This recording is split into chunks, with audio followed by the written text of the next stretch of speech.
So the topic under discussion today is aesthetic innovation and political resistance in select African American texts.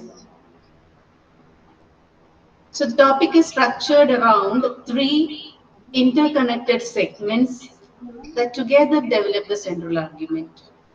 So once again, I repeat, the topic is aesthetic innovation and political resistance in select African American texts. So the three interconnected segments are one, aesthetic innovation, then the second one, political resistance and African American texts. So first I will choose, I have divided my presentation into roughly into three parts. I have not prepared any PPT, so I will be just lecturing throughout. So for your convenience, I am just talking about the structure of my presentation. So I have the first part of my presentation will be a discussion on these three interconnected segments of the topic, and then I will be giving you a theoretical framework connecting all these segments, and finally there will be the analysis of the select Afro-American texts. So coming to the first part of my presentation. So when we talk about one of the interconnected segments, that is African American, what is the picture that comes to your mind?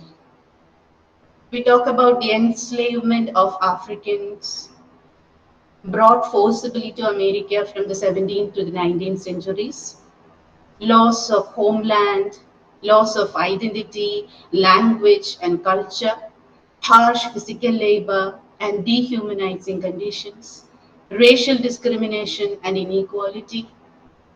Then we talk about Harlem Renaissance of the 1920s, the civil rights movements of the 1950s and 1960s. Then the movements like Black Lives Matter, advocating justice and equality, emergence of rich cultural forms like blues, jazz, gospel, hip hop, spoken word poetry, etc., etc. So these are the key factors that come to our mind when we talk about the African American. And the next segment is that of political resistance. And what is roughly resistance actually? Resistance is simply, when we talk about resistance, it is disagreement in its very simple terms. And disagreement can be either private or public. So when it is private, it is a simple no. Okay, it is a simple uh, act or simple pronouncement of disagreement from a person. When it becomes political, what is the difference? An act of resistance shifts from a simple disagreement to a political act when it moves from a private personal concern to a public challenge aimed at altering who holds power and how it is exercised. So thus political resistance is focused on transforming the public sphere, aiming to change laws, government actions, and social norms. So whereas in personal acts, it is focusing on the private issues or the individual relationships. So for example, take the example of climate change or the current or the issues connected with environment. So when it is a private form of resistance, it is a person choosing to reduce their carbon footprint through personal consumption choices. When it is a political resistance, the environmental activist blocking a highway, it becomes like the environmental activist blocking a highway to protest government climate policies. That is the difference. So when we talk about political resistance, it has a dialectical relationship and a logical relationship. Political resistance is not just about opposing the current system, it is also about building a different future. So resistance movements often offer a positive and transformative agenda that imagines a new, more just way of organizing society. When it is political resistance, it challenges the status quo. It builds a new order. And how, in the context of the African American, how the marginalized writers, they develop innovative literary techniques to effect such a political resistance. So they base their innovations. So literary innovation, literary techniques is what I mean by the aesthetic innovation here. So they base their innovations on a fundamental strategy of liberation. Then aesthetic innovation in African American literature constitutes a form of epistemological resistance. That is a way of knowing and being that disrupts hegemonic structures through the very act of formal creativity. So it is a mode of political resistance. The aesthetic innovation, it becomes a mode of political resistance for writers operating within and against structures of racial oppression. Then the literary form becomes a site of struggle where traditional Western aesthetic conventions are challenged, transformed, and ultimately transcended. So resistance in literature refers to texts, narratives, and literary practices that challenge, oppose, or subvert dominant power structures, ideologies, social norms, or oppressive systems. It encompasses both the content of literary works and the act of writing itself as a form of resistance. So there are different forms of literary resistance that we can see: challenging colonial, patriarchal, or authoritarian narratives, giving voice to marginalized or silenced communities, subverting conventional literary forms and language, preserving cultural memory against erasure, exposing injustice through representation. So I would like to conclude the first part of my presentation with a quote from Amiri Baraka.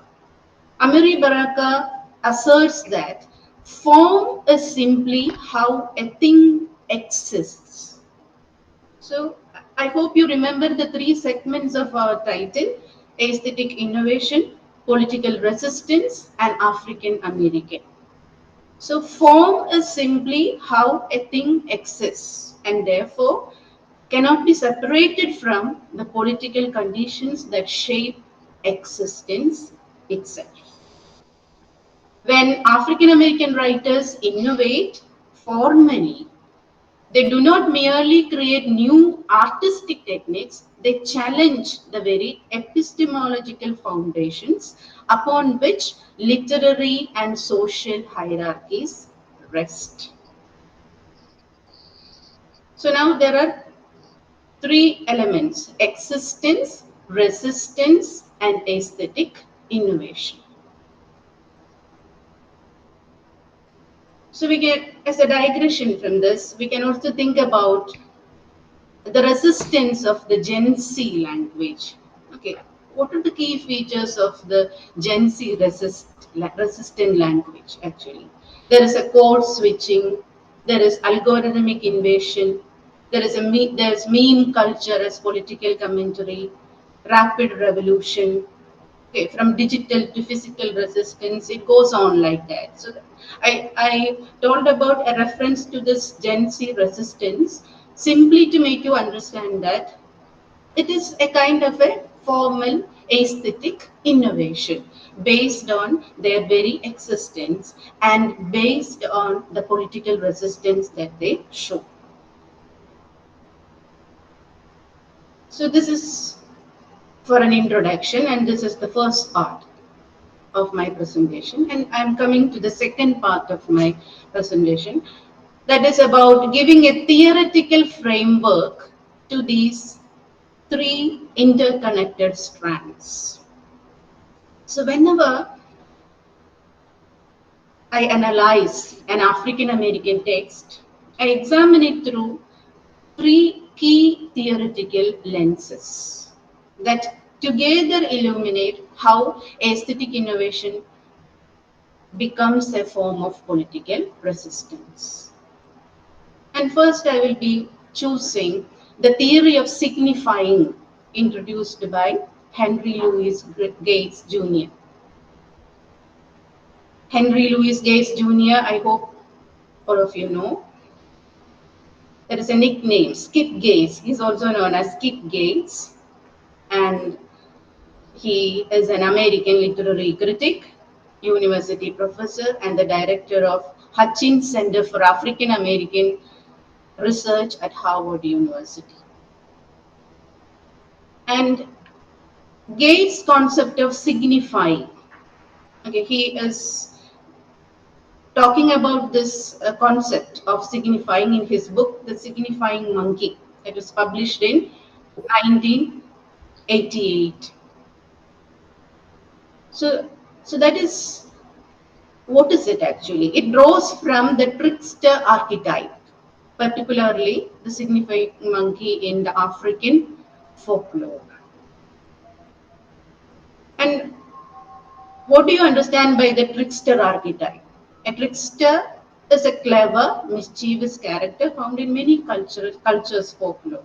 In African American traditions, and also especially in African tradition, the trickster uses wit, language, deception, etc. to survive or challenge power structures.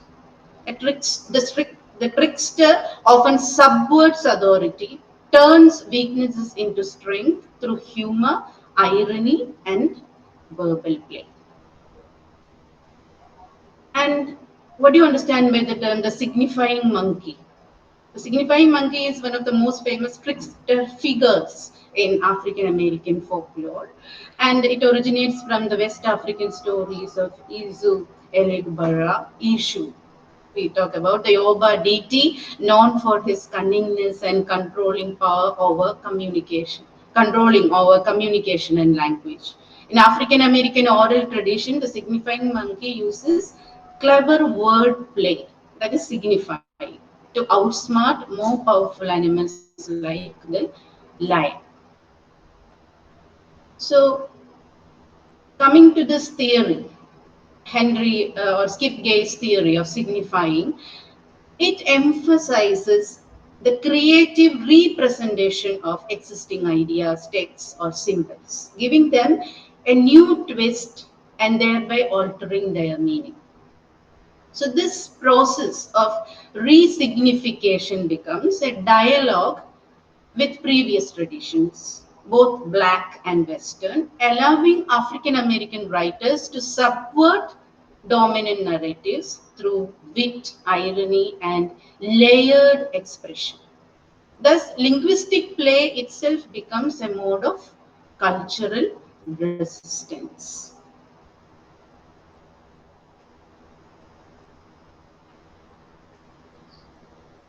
And here, Henry Louis Gates' theory of signifying, it defines it as a repetition with a difference, a figurative language and interpretation practice rooted in the Black cultural matrix and trickster folklore. So what are the key aspects of the signifying? repetition with a difference. That is, the core concept is taking an existing text, phrase, or trope and representing it with a new twist. It's a new twist, that is a very core thing in signifying, thereby changing its meaning and creating a dialogue. Then Gates also argues that signifying is a fundamental aspect of African American literature and music, drawing from a specific cultural and linguistic tradition. Signifying is a theory of how texts formally revise their precursors, engaging in a kind of intellectual and cultural playing the dozens. And there is also double voicedness. It embodies a double voiced quality, meaning it carries multiple layers of meaning and can be interpreted differently by the uninitiated and those within the culture. And signifying is a master trope that can encompass traditional rhetorical categories like metaphor, irony, metaphony, and it also includes specific Afro-American tropes like marking, loud talking, sounding, etc.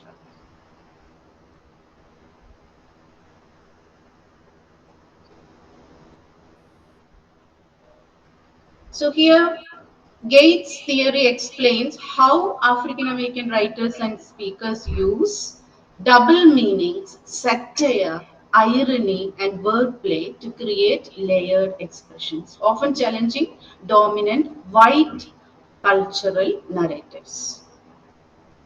The theory sees language as power and signifying as a form of intellectual resistance and creative expression. So we are now connecting it with that aesthetic innovation and political resistance. And the second theoretical framework is a very common, the usual concept that we all use, that is the concept of double consciousness, introduced by W.E.B. Du Bois.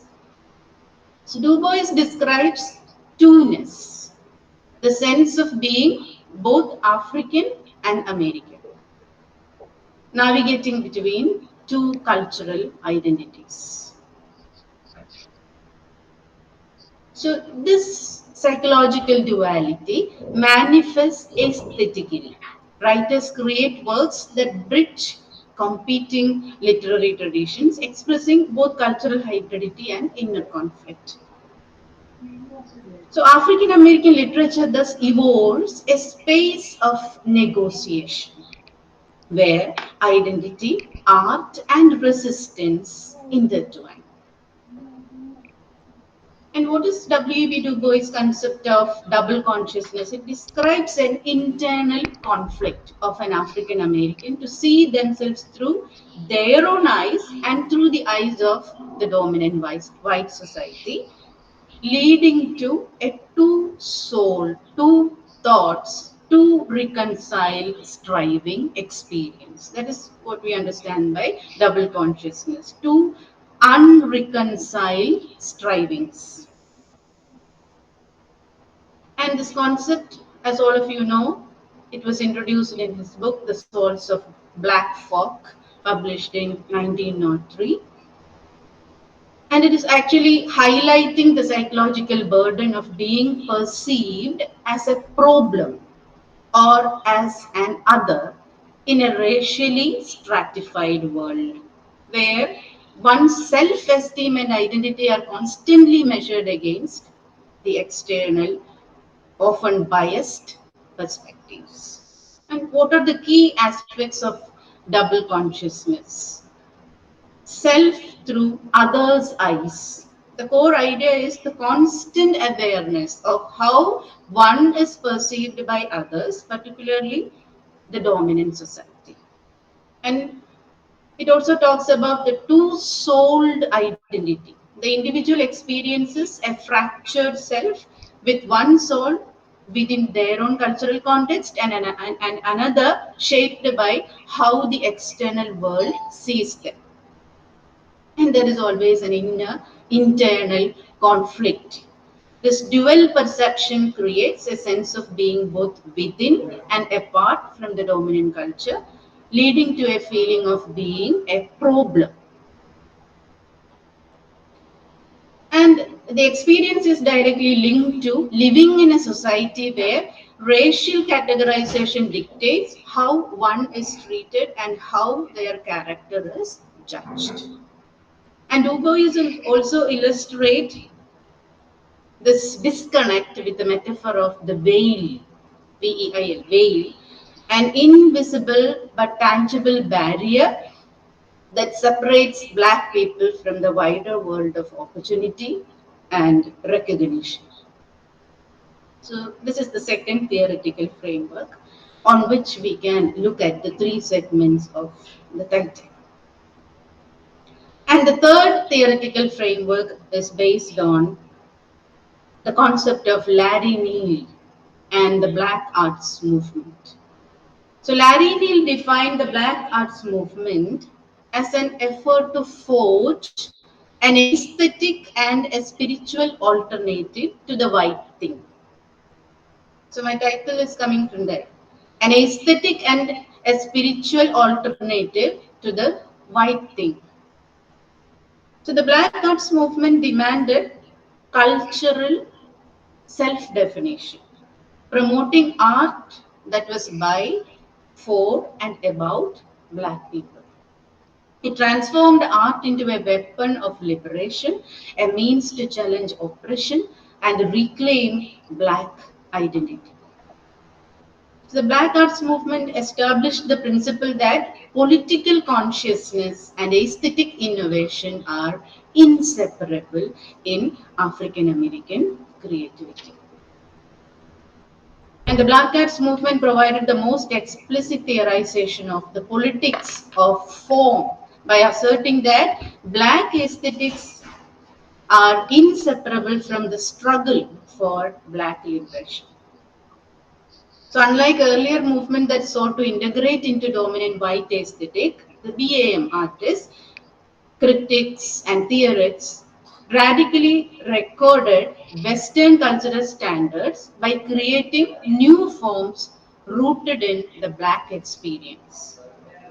They theorized the political significance of artistic choices by making the form of the art itself a vehicle for self-determination, community building, and social revolution.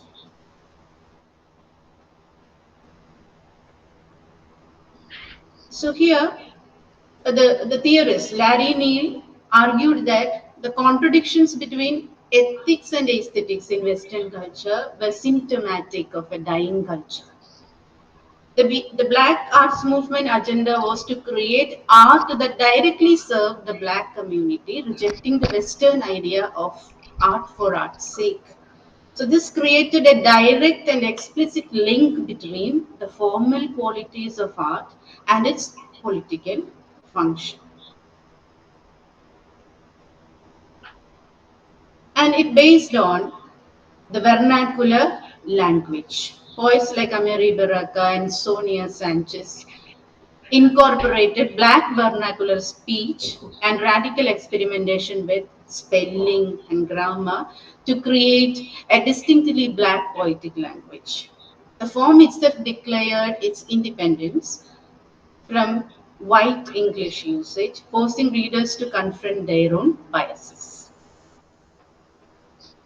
And it is also oriented towards performance and ritual.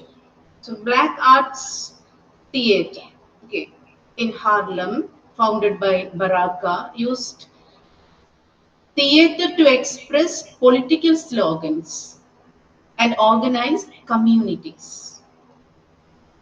Plays blur the lines between the performer and the audience, transforming the artistic event into an opportunity for social change. And in the Black Arts Movement also, we find the oral and the musical forms, the rhythms of jazz, chants, blues, and also this call and response rituals all got involved or included. And another feature of this Black arts movement is the visual art and design. Artists and publishers, they created a black design altogether, a black design aesthetic for magazines and posters. They using bold graphics and Afrocentric symbols to promote a race-affirming literary culture. So all these things expanded the idea of political form. Political form in the sense the aesthetic innovation, the literary text that we have. This expanded the idea of the political form or text beyond textual content to include visual and material conditions. So the black aesthetic is becoming functional, collective, and also committed. Functional in the sense the black art, it must be useful to the struggle for liberation, not merely decorative. It must be deeply rooted in and drawn from the community, and also it should be the art must cultivate a self-affirming black consciousness and support the reality of revolution.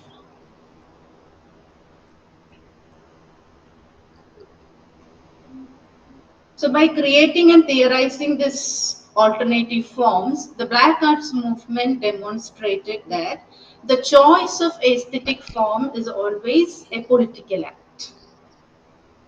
And the Black liberation required a revolutionary aesthetics to match its revolutionary politics. So I would like to connect the three segments with the three key theoretical lenses. So what does Gates say? Gates explains how language and meaning are reinvented. How language and meaning are reinvented. And Du Bois reveals why this reinvention is necessary. Why? It is to reconcile the divided self. And Neil shows to what end the creation of an autonomous, self-defined black aesthetic. Okay, so the how language and meaning are reinvented, why this reinvention is necessary, and to what end. So together, these theories illustrate how African American texts transform artistic expression into an act of political defiance and identity assertion. So then the aesthetic innovation becomes a revolutionary aesthetics of political resistance. So now I am coming to the third section, the last section of my presentation. I'll be talking about the select African American text. I'll be only discussing the three texts. Okay, Ralph Ellison's Invisible Man. So I hope you have that for your syllabus, in your syllabus. Ralph Ellison's Invisible Man. So who's Ralph Ellison? Okay, his lifespan is from 1914 to 1994. And he was born in Oklahoma City and he had to move to New York. And he worked with the Federal Writers Project and was mentored by Richard Wright. And in this context, I'll be only concentrating on the text Invisible Man.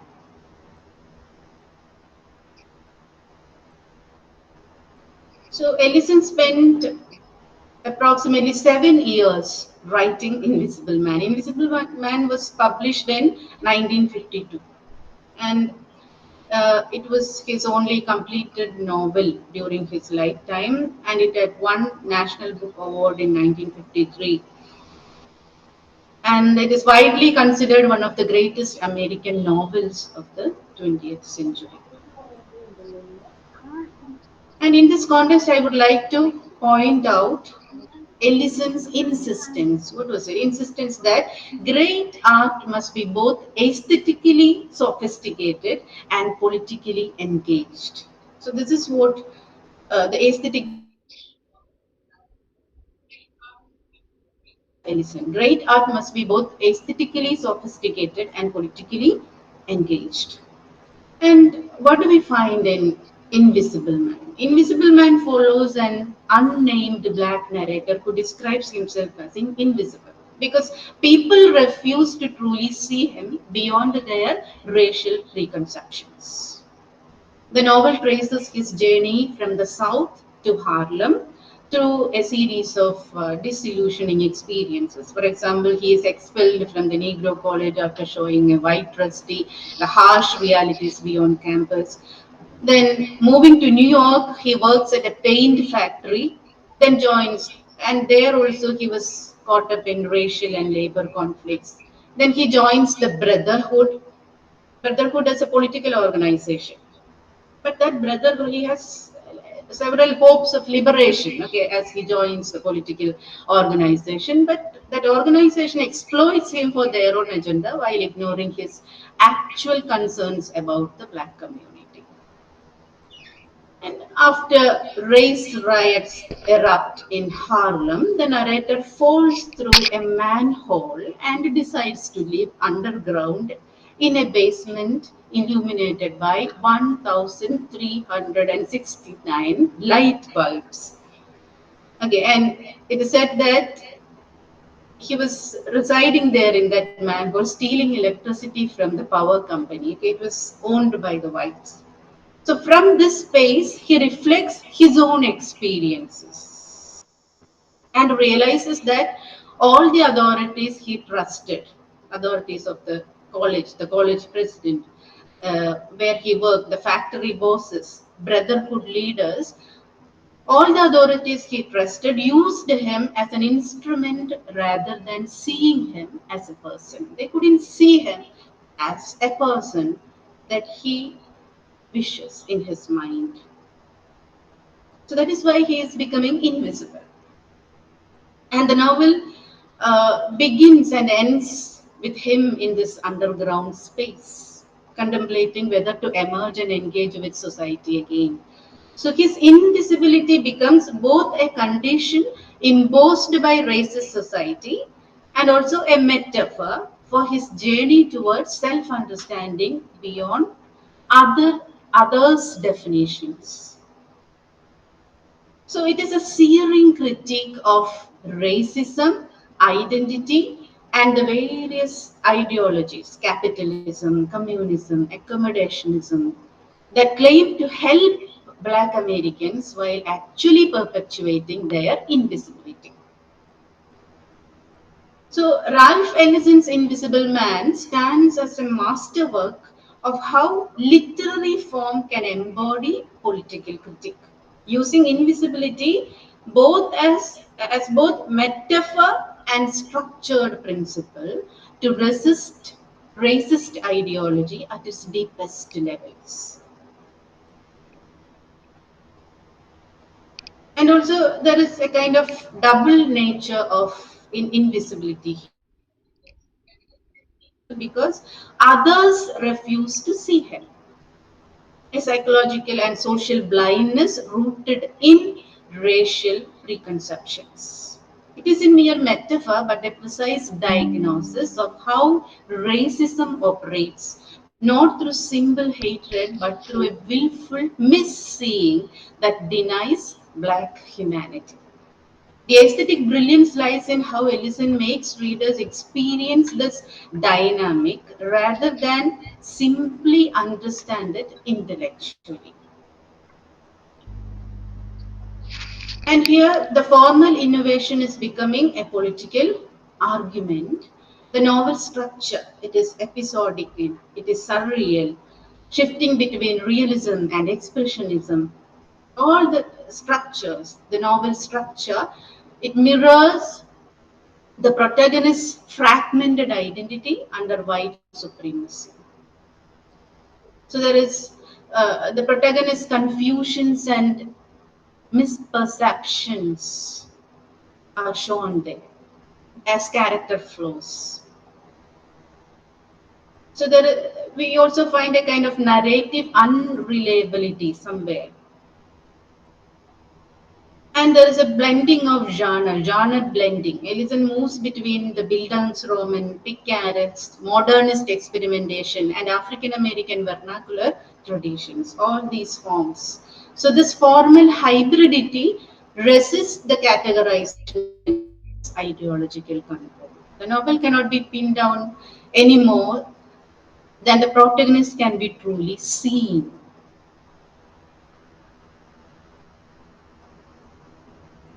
Ellison's prose style itself performs the political work.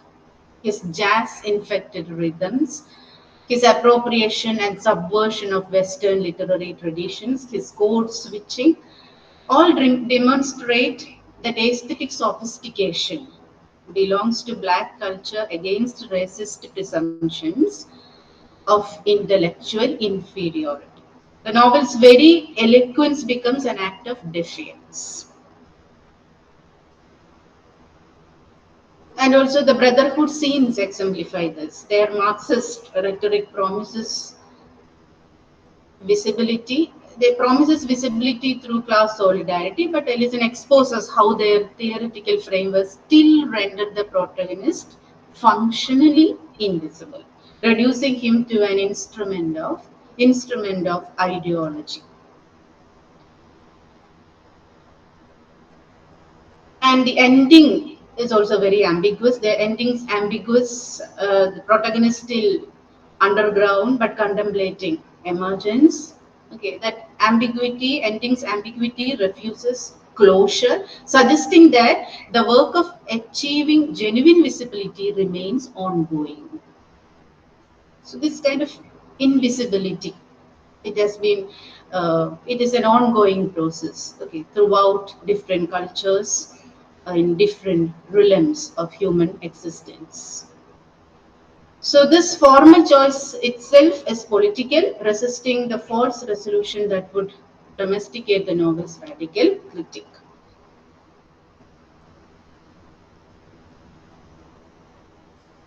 So the structure, the formal innovations that we see in this novel are structural circularities, surrealist sequences, musical structures.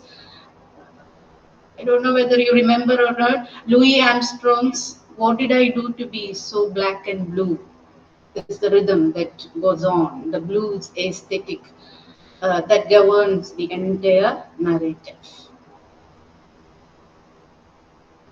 So these formal innovations allow Ellison to critique American society in ways that conventional realist techniques could not achieve.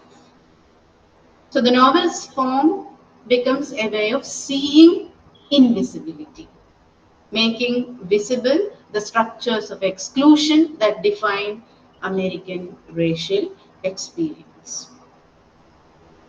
And the next text is a play, Dutchman by Anuri Baraka.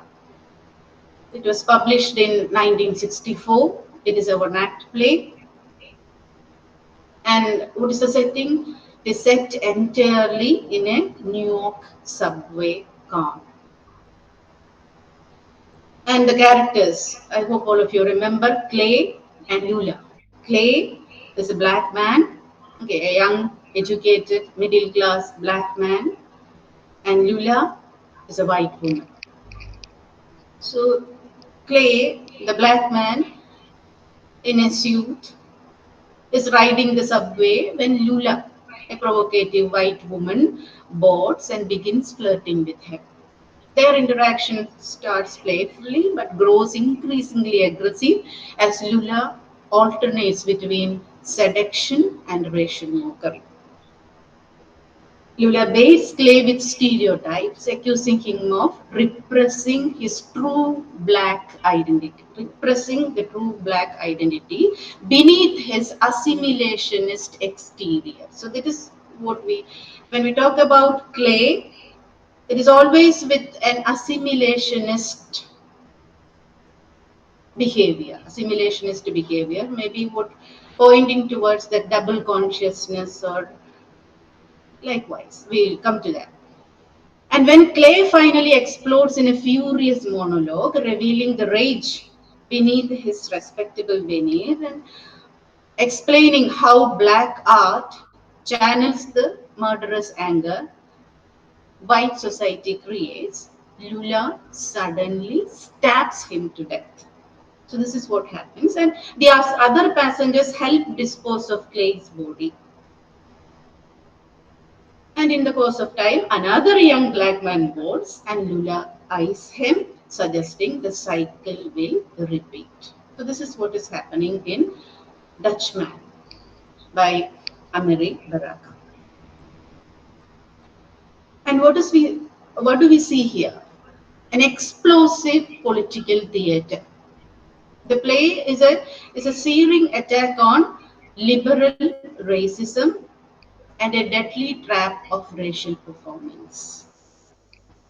Lula represents white America's desire to simultaneously seduce and destroy black masculinity, while Clay embodies the talented tenth, who adopts white middle class respectability only to find it offers no protection.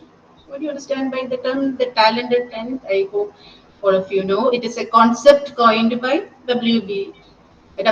Du Bois himself in his 1903 essay of the same name, Talented Tenth. It advocated for the higher education of gifted African Americans to serve as leaders, intellectuals, or missionaries for the entire black community in their struggle against racial injustice. So what Du Bois argued that by educating and empowering the select group, they could then uplift and inspire the broader African American population, ultimately advancing civil and political rights for all.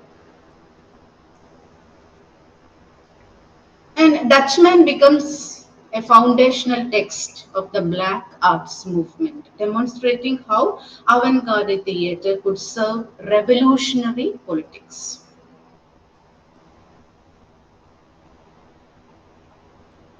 And there is also a myth or allegory in it. The title refers to the Flying Dutchman legend, a ghost ship eternally sailing. So, what is the Flying Dutchman legend? The Flying Dutchman is a maritime legend about a ghost ship doomed to sail the oceans forever, never able to make port.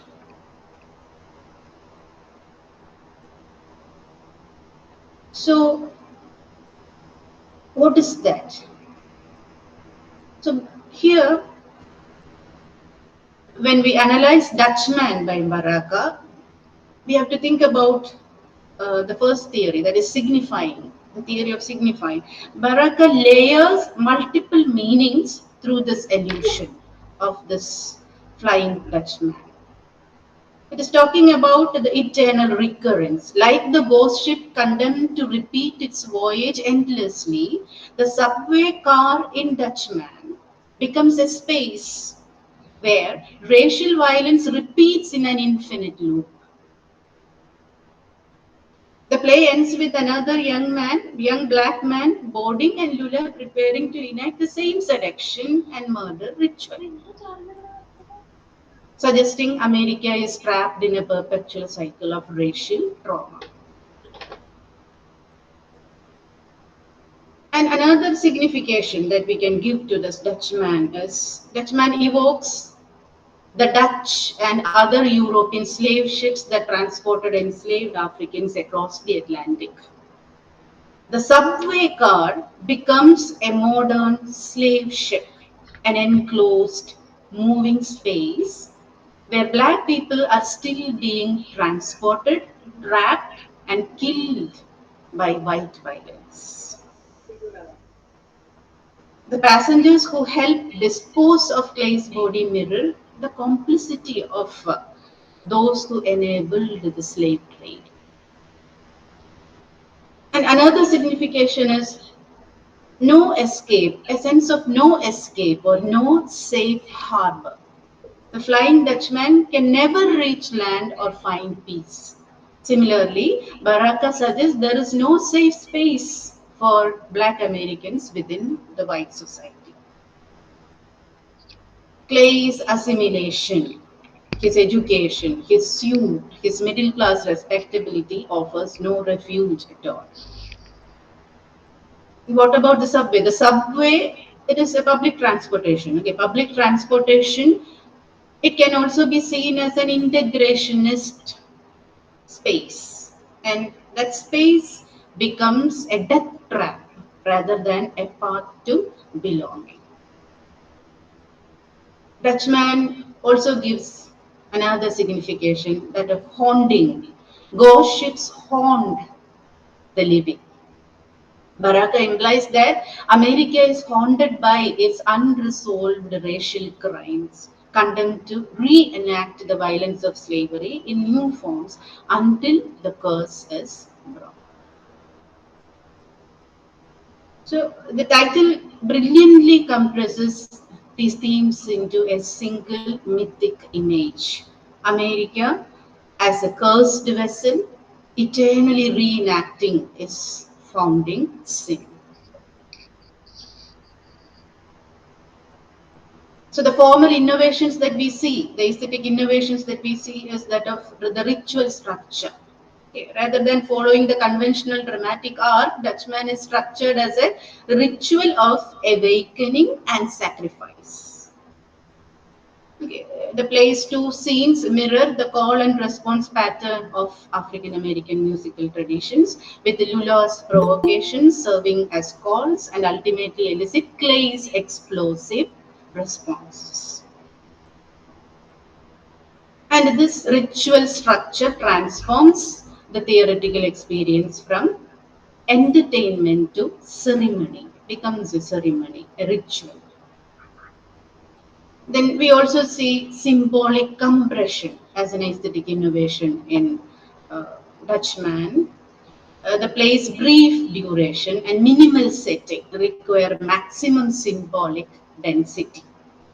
Every element, from the subway car's underground location to Lula's apple eating and all those things, carries multiple layers of historical and mythological significance. So the compression, symbolic compression, it forces the audience to engage actively in meaning making rather than passively consuming the narrative. And we also see audience confrontation. Audience confrontation in the sense, Dutchman deliberately breaks the fourth wall through direct audience address. Okay, what do you understand by breaking the fourth wall? Break the fourth wall is to directly address to the audience. Okay, acknowledging the audience's presence. That is what we understand by breaking the fourth wall. So this formal choice transforms theatre from a space of aesthetic distance into a site of political encounter. The play's form refuses to allow audiences comfortable spectatorship.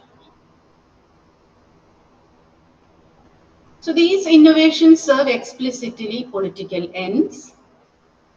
So by transforming theoretical form, Baraka creates new possibilities for Black political consciousness.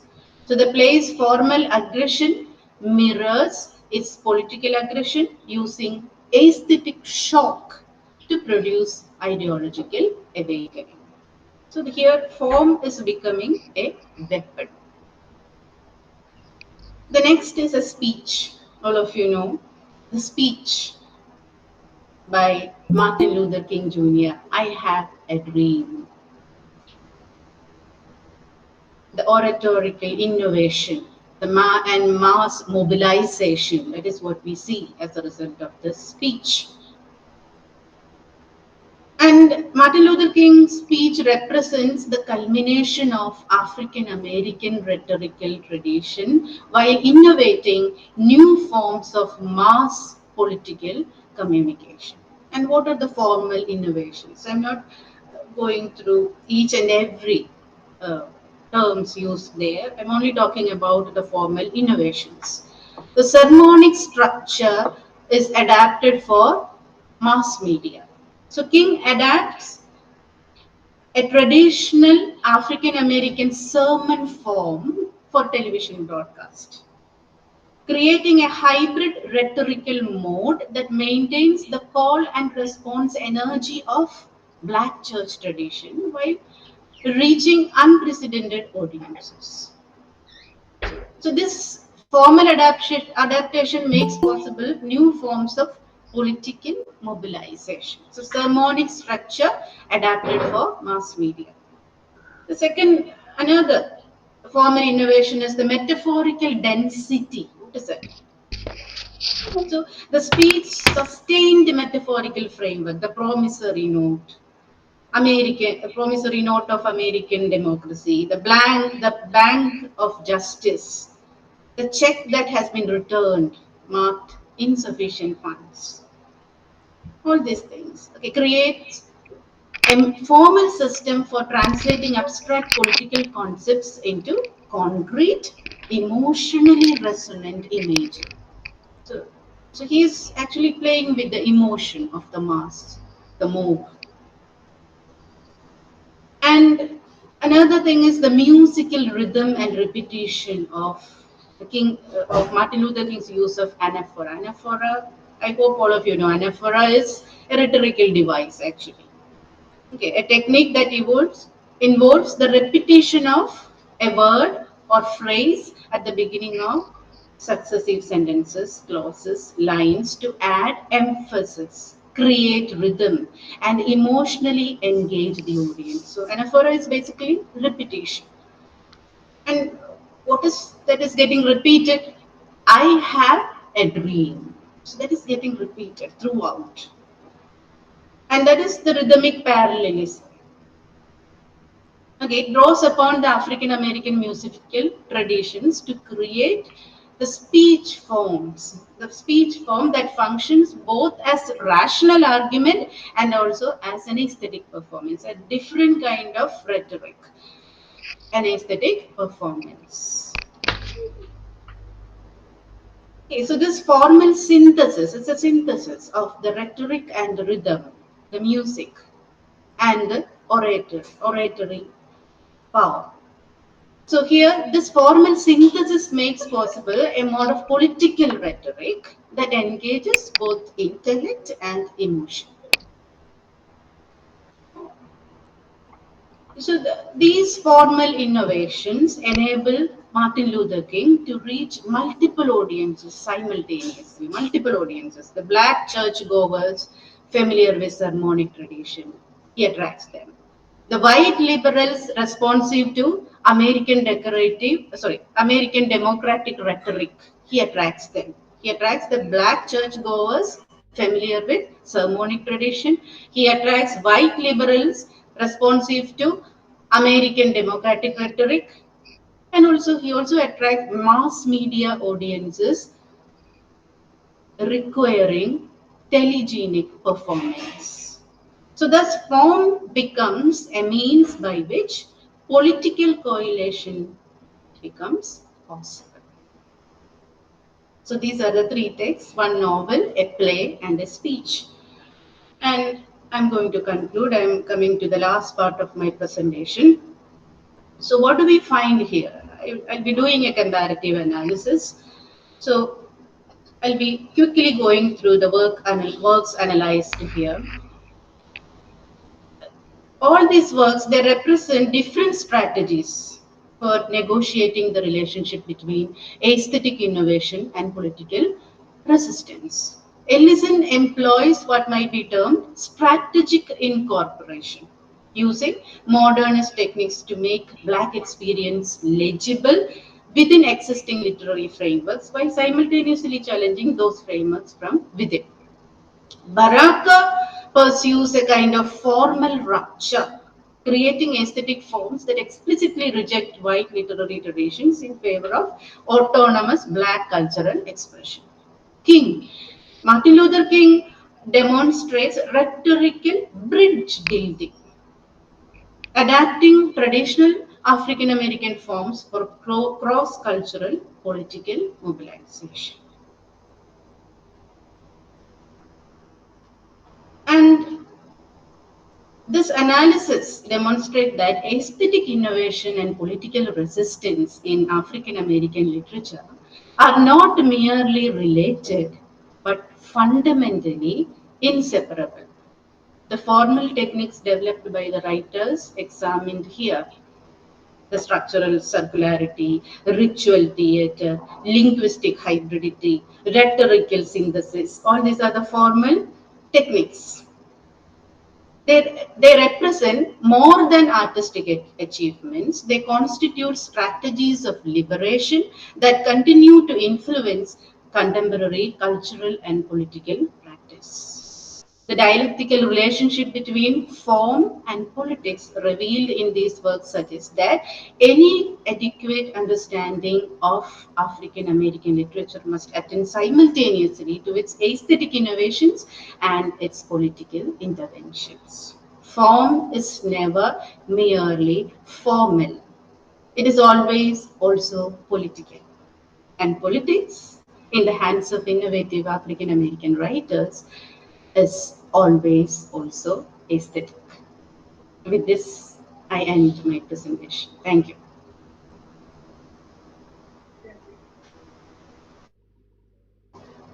Thank you, ma'am, for that insightful session. Now the floor is open for the Q&A session. So, Yeah, ma'am, you were saying? Were you saying something? no, yes, yeah, this is forum for discussion, so Yeah, I'll be yeah. participating in that discussion. Yeah, yeah. Invite questions, queries, etc. Please feel free to ask them. You can either raise your hand or post them in the chat box.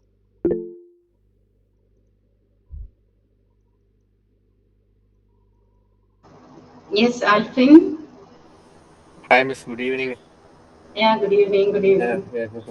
It was a really an exciting session. I was just getting off work when I received the link.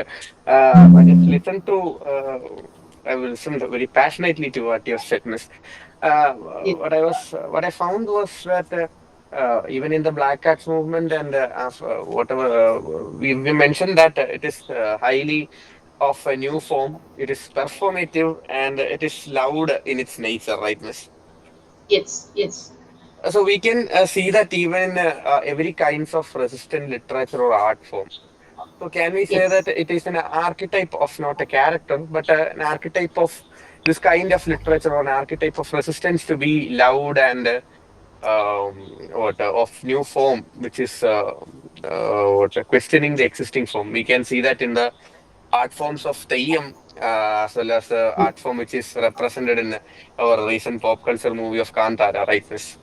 So can we yes, come to a conclusion that there is an archetype of resistance literature which follows these ideals of loudness and new colors and new what symbolistic form? yes. That's it, Miss. Yeah. Actually, that is actually the aesthetic innovation that we find in artworks, especially with regard to the African Americans. So, this innovation is basically bringing something with a difference, and the difference, it should be something artistic in its tone. And if the difference or if the resistance has to be acknowledged, it has to be artistic than uh, than a mere protest.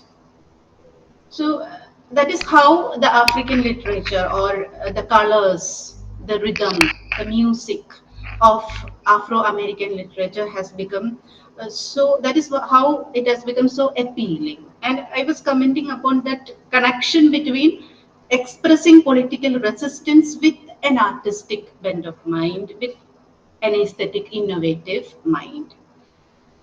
And all these kinds of resistance we see even today.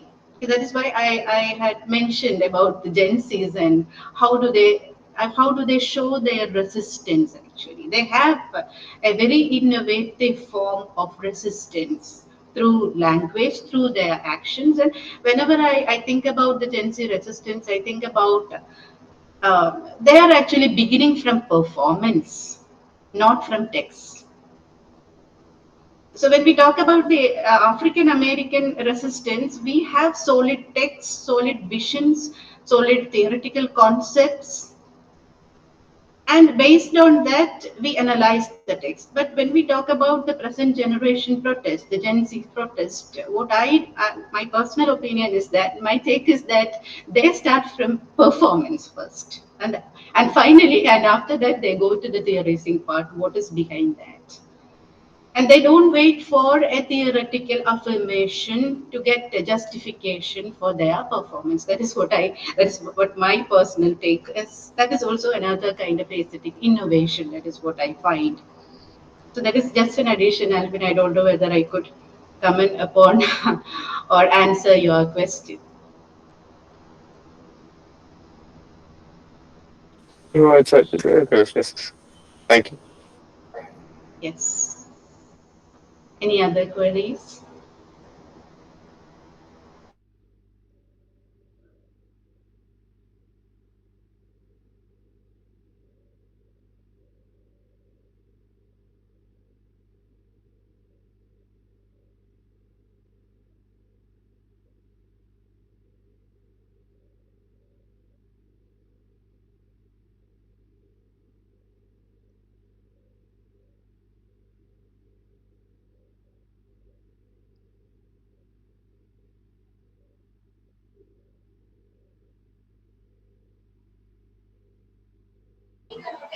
Well,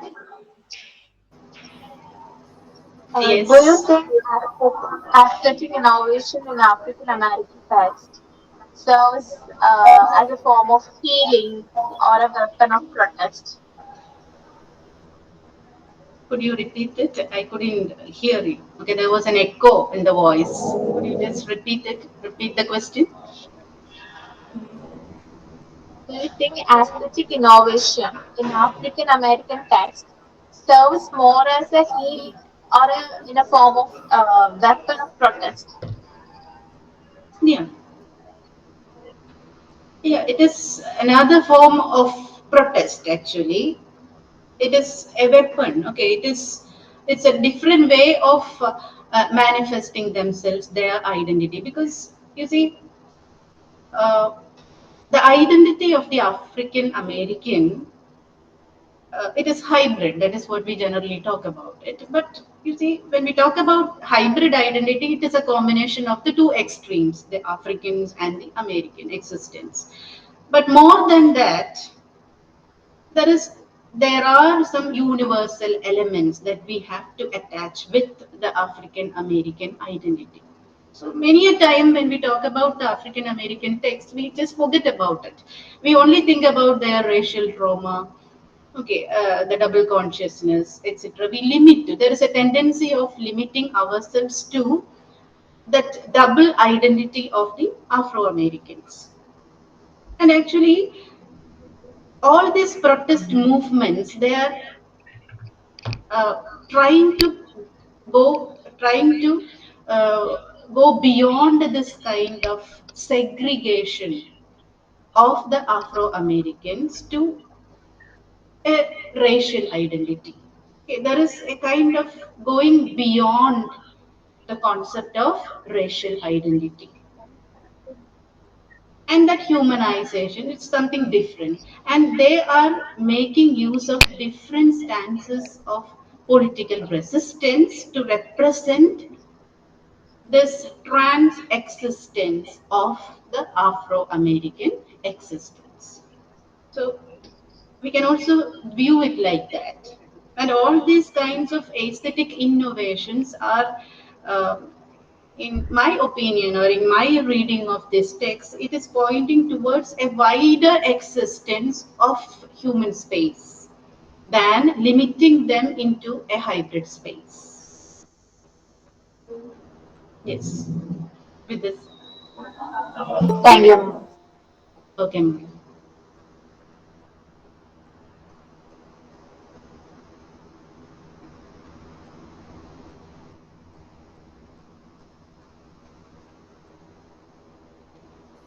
We have a question in the chat box. Yes. Could you read it for me? I'm not able to see it. Yeah, sure. Ma'am, Yes. Dia has raised a question. Ma'am, Yeah. what made you choose the post-colonial and African American studies as a research topic? Yes. The post-colonial and the Afro-American um, as a research group. Yeah. It's a possible area of conducting research, no doubt about it. But you see, there is a kind of complexity in employing the post-colonial ideals to the Afro-American texts. So as I had just pointed it out, when we talk about post-colonialism, it's basically the basic thing I'm talking about. We are viewing, or we are viewing in the light of what we call going beyond the erasure, the cultural erasure, and bringing back the cultural heritage. So basically, it is there. But when we talk about Afro-American literature, the colonization is of a different kind. So it is a cultural prospect. Then what do we see? A cultural prospect of duality. And it is different from the colonization that we see in India or any other, even in the African continent. So African American and post-colonial, of course, you can connect because especially the themes, the topics like hybridity, all those things you can connect it. But always make it a point that it shouldn't be limiting to that. You shouldn't be limiting the African American context to only the political, the post-colonial perspective. So that is what I think about it. Yeah.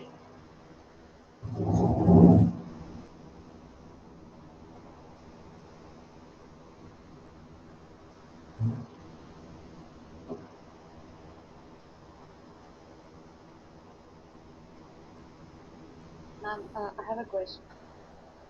Ma'am, I Yes. was wondering if there are any similarities between the Dalit Panther movement and the African American text you discussed. Could you please elaborate on that? Yeah, the subalternity, it is of course there. Okay, I was also thinking about that when I had given the previous answer. So there are the elements of subaltern literature. So you see that there are the racial issues connected with that. There are actually the traumatic experiences of oppression and ill treatment and marginalization, everything happening. And you can also see it in the African American context also. And you see, what is the difference between the African American context and the other Dalit context? In the other Dalit context, especially you think about India or the racial systems, and it is happening within a nation. It is a conflict that is happening, the racial groups, the races within that particular nation. But what is happening in African American context? It is a context of two continents coming in contact. So the African American discussion of subalternity in the African American context is a little bit different from the other Dalit and subaltern discussions, the usual Dalit and subaltern discussions. So you get a lot many vistas to expand over when we talk about the African American. It's a little bit different. So that little bit difference, it matters a lot. And that has to be addressed in a very clear manner, theoretically, or even professing different concepts of understanding. That is what I have to say. Thank you. Yes.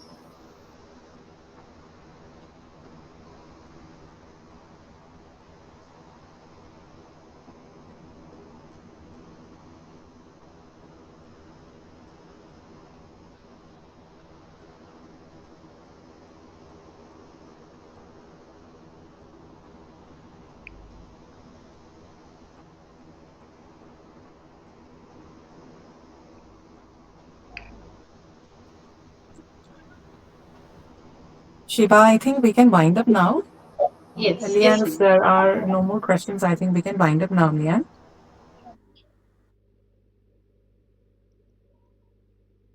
On behalf of all of us, I would like to sincerely thank Dr. Sheeba V. Isaac for her enlightening and engaging session. Your insights have truly enriched our understanding, ma'am. Thank you so much. To conclude today's event, I now invite Malavika to deliver the vote of thanks.